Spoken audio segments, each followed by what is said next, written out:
Bonjour à tous et à tous et bienvenue. Revoilà de retour sur la chaîne. Désolé de cette longue absence, j'ai eu des petits soucis avec un ordinateur et un disque dur et un SSD qui me lâche. Donc le temps de le remettre sur pied, ça a pris quelques temps et les problèmes sont toujours pas terminés, donc c'est normal que ça va prendre un petit peu de temps pour un retour à la normale. Mais parlons peu, parlons bien, on va du coup reprendre avec les points actualité. Et pour cette première news, on va revenir sur Fukushima. Bon, comme on a vu en mars 2021, on a commémoré les 10 ans de la catastrophe, donc le tsunami, séisme, Fukushima, et il y aura beaucoup de travaux. Les travaux de démantèlement sont toujours en cours et ça va prendre au moins encore 30 à 40 ans. Donc autant dire qu'il y aura du boulot. Parce que dans le processus, il faut aussi noter qu'on continue à refroidir les réacteurs. Ça continue à chauffer. Et pour ça, on a besoin d'eau. Mais lors de ce processus, l'eau se contamine. Elle devient légèrement radioactive. Et il faut le stocker. On peut pas juste envoyer ça dans une station d'épuration et voilà, c'est traité. C'est beaucoup plus compliqué que ça. On a noté plus de 140 tonnes d'eau par jour qu'il faut pouvoir stocker. Et au bout d'un moment, ça va devenir compliqué, surtout si les travaux vont durer jusqu'à 30-40 ans. Et c'est pour cela que le 13 avril dernier, ils ont annoncé un projet, celui de rejeter cette eau à la mer jusqu'à la fin des travaux. En fait. Donc, il y a de l'inquiétude, notamment auprès de la population japonaise, surtout locale. Le gouverneur de la préfecture de Fukushima, Masao Uchibori, qui, lui, s'inquiète, parce qu'on commençait à rendre Fukushima de nouveau attractive, à reconstruire des foyers pour les habitants, à dynamiser la région. Mais on a peur que cette décision ruine cette image qu'ils ont peiné à reconstruire. Mais l'inquiétude aussi est partagée auprès des pays voisins, ou sur la scène internationale, tout d'abord avec le ministère des Affaires étrangères russe, qui a déclaré que Moscou exprime des vives inquiétudes par rapport à ça, et demande une totale transparence par rapport à cette opération vis-à-vis du Japon. Autre mobilisation, surtout en Corée du Sud, on a eu par exemple le 20 avril dernier une trentaine d'étudiants qui se sont rasés la tête devant l'ambassade du Japon, donc toujours en Corée du Sud. Autrement, la fédération des pêcheurs de province de Jeolla du Sud, Corée du Sud, vous aurez compris, qui exprime sa crainte que même si on déverse cette eau dans l'océan Pacifique, ça a des conséquences négatives sur les eaux coréennes. Ça, c'est clair que l'eau n'est pas une frontière, n'est pas une limite en soi. À Taïwan, ils ont fait un pur constat, une pure déclaration. Si l'eau est pure, déversez-la à Tokyo, a-t-on déclaré. Effectivement, si l'eau est pure, il n'y a pas de problème. Pourquoi du coup on devrait s'inquiéter? Selon Temco, voilà, l'eau est rejetée après avoir passé dans un système de filtration dit ALPS, pour Advanced Liquid Processing System. Un système qui a pour mission de retirer les nucléoïdes jusqu'à un niveau inférieur aux normes de risque.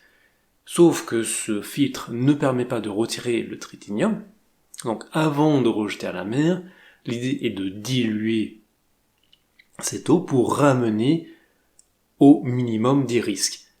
Ce qui est un peu bête en soi, parce que c'est comme si vous prenez une tasse d'expresso, vous décidez de le mettre dans un mug, vous complétez d'eau et vous dites, voilà, le café est moins fort.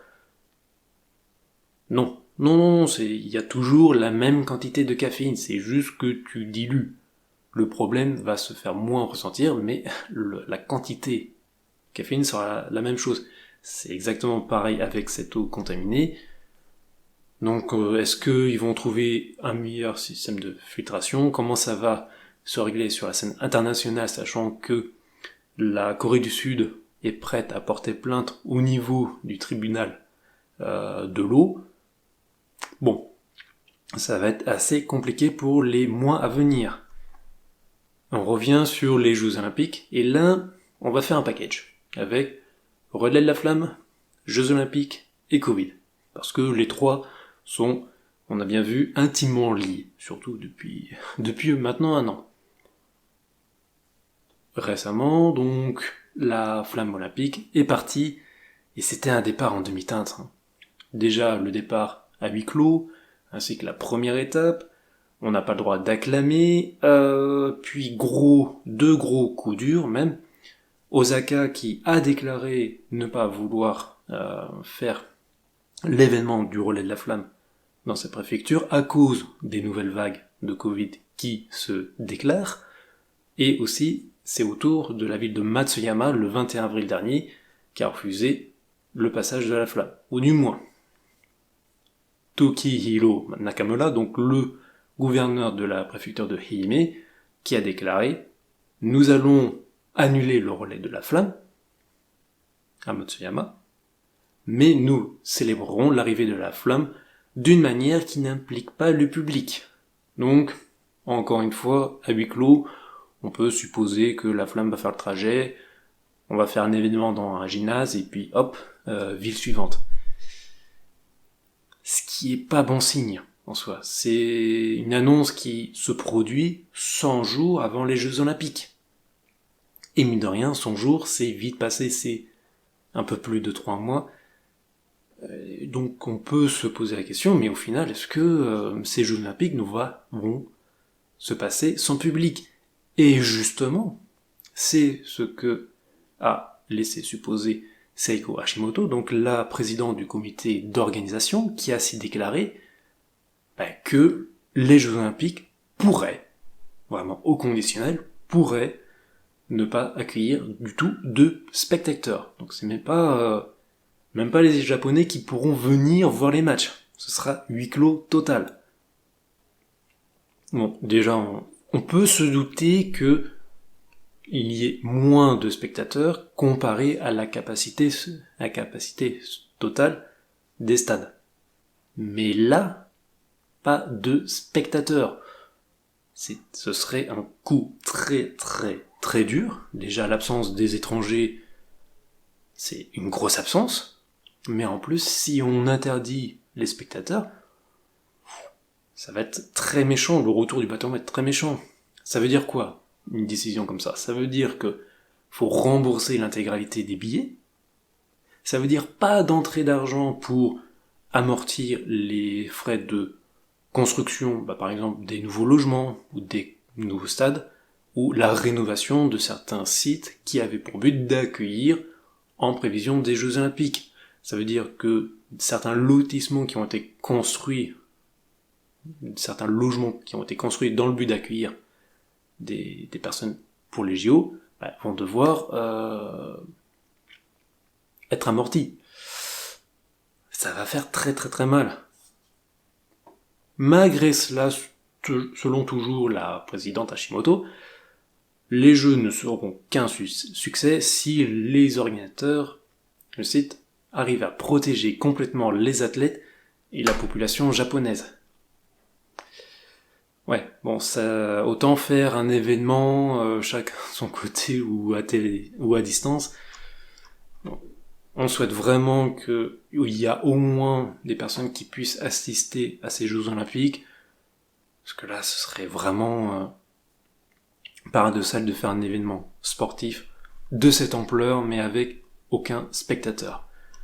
Et du coup, on en vient à la question, est-ce que la situation vraiment justifie l'interdiction des spectateurs dans les stades? Et on arrive au point sur quelle est la situation du Covid au Japon. Je suis pas scientifique, je suis pas journaliste, déjà que les sites comme BFM, etc., c'est très anxiogène, donc on essaye de prendre du recul. Mais ce qui est clair, selon moi, c'est que c'est difficile d'avoir une situation claire sur le Japon, sur quelle est sa situation. Selon le ministère de la Santé, du Travail et des Affaires sociales, le 25 avril 2021, il y a eu un total de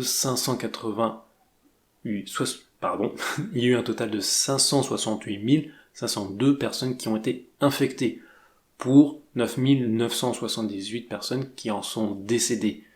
Ce qui est très peu comparé à certains pays, mais de l'autre côté, on sait que moins d'1% de la population est vaccinée, on commence à peine à vacciner les personnes âgées, donc on peut se dire, bon, ok, est-ce que ça peut passer du coup? Il n'y a pas tant de cas que ça.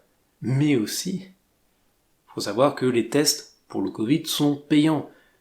Donc ça ne pousse pas finalement à des personnes qui ont été cas contact ou qui ont des symptômes à venir se faire dépister. Donc ça réduit finalement la visibilité sur le nombre réel de cas au Japon. Et on peut voir sur le tableau, je vous mettrai le lien en description pour voir plus clairement, sur le nombre de cas depuis le début de la pandémie.